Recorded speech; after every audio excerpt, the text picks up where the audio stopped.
Hello and welcome to this analysis on stocks and indexes. Today's video is on Atul Auto Limited.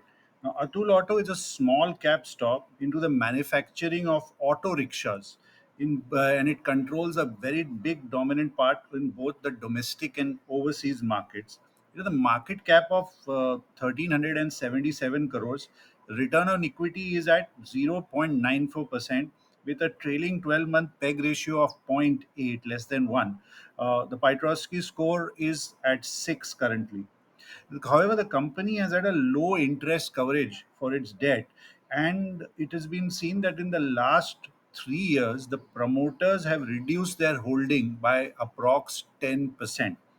The promoter holding currently it at 42.74%. Domestic institutions is a very small 0.41%, and so is the FII holding at 0.49%. Public holding is at 56.39. That's a huge public stake. Of that, the non-promoter highest stakeholder is currently Vijay Kedia with 18.2% holding. Now let's have a look at the charts and see that what lies ahead and what could be the possibility for Atul Auto Limited, a small cap auto company. Now you can see out here that from the 2013 listing, phenomenal rally till 2015, and then a severe dump all the way till 2020. So we had a 1 year rally and a 5 year correction, and that correction was quite steep, 88% retracement of the entire rally from listing to all-time high of 675, coming down all the way to 115 steep. From there, from the COVID lows, we see a steady recovery, a higher low formation in March of 22, and then a decent rally. In fact, among the few stocks which in the correction which took place from November 22 to March 23 did not fall. It kept on moving up. You can see a solid candle in October 22, which carried through during the 4 months of severe correction in the market. This one kept on doing well. And then we can see from July a super duper rally in the monthly charts. Kind of a double top scenario currently. You can see the January 2015 high and the November 23 high. After that, it's seen quite a sharp slip, and now April has just started midway, and we've seen a slight holding on to those levels in the monthly chart.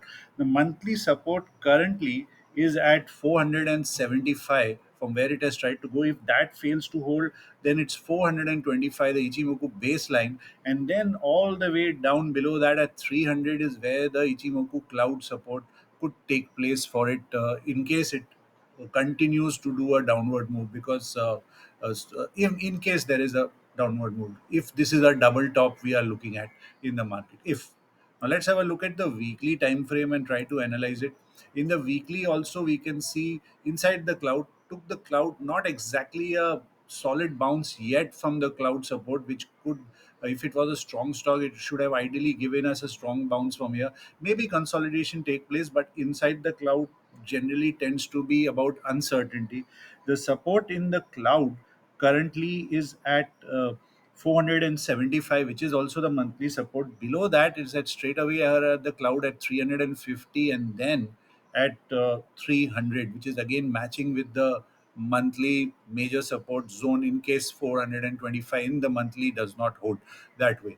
So let's have a look at the daily time frame and try to analyze what lies ahead. So daily below the Ichimoku cloud continues. Future outlook of the weekly looks is still bearish. So at the support 470 out here in the daily.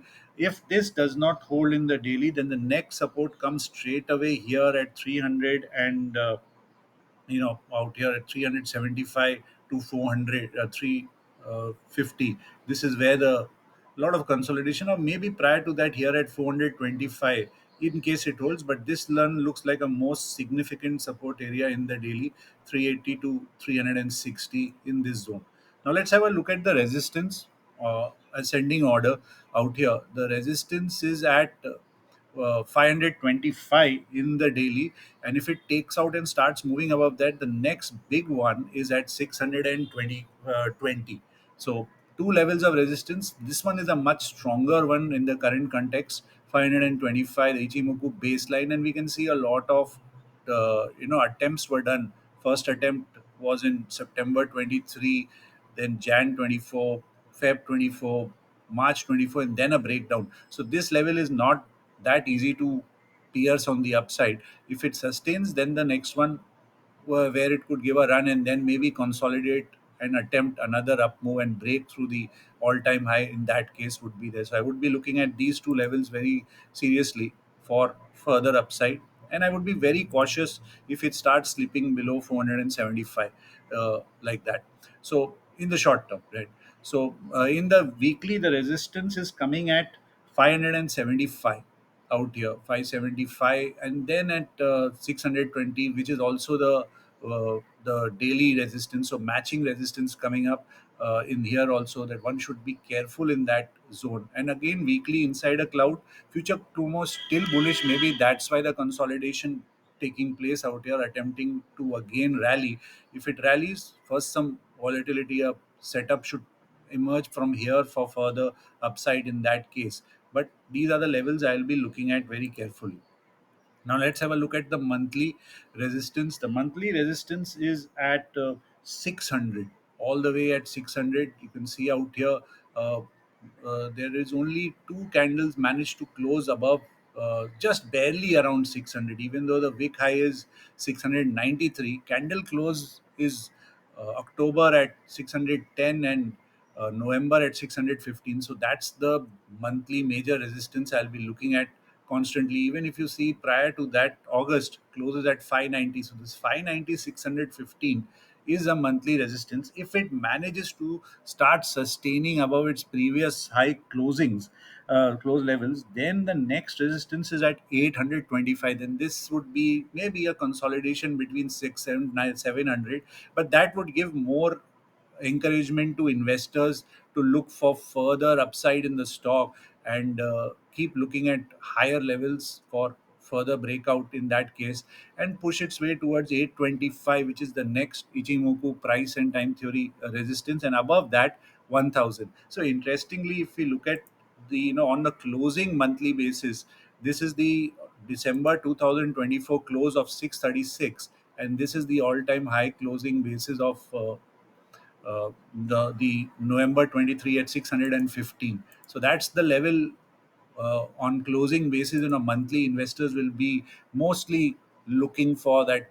Does it have the penetration to move above that? Having that, then this becomes a easy level to focus on. So I will be looking at these levels going forward for this stock. Now overall, yes, short term, at a support, very far from a breakout resistance currently, and approaching another major support. So crucial levels 475 in the short term. For below that, yes, 425 very crucial for medium term, because if 425 does not hold, it would suggest that the stock goes into another lengthy period of correction. If you also notice that the periods of correction in the stock tend to last much longer. In this case, this first one is all the way 62 months, and this one is a much shorter one, just a mere 3 months. Or if if we add up to this particular point, 7 months, like that. So the current scenario, if we look at from the peak, is just 4 months. So let's see how it moves ahead. I would look at these levels going forward. Now, I hope this video is of help to you. So please do like it, share it, and do follow me for regular updates on stocks. And a disclaimer before we end: this is not a trading investing advice to you. This is a video purely made on Ichimoku multi-time frame analysis basis. Whatever the decision you take for your trading and investment, please do your research study thoroughly, and manage your risk, and always respect the levels of support and resistance. Until then, happy investing.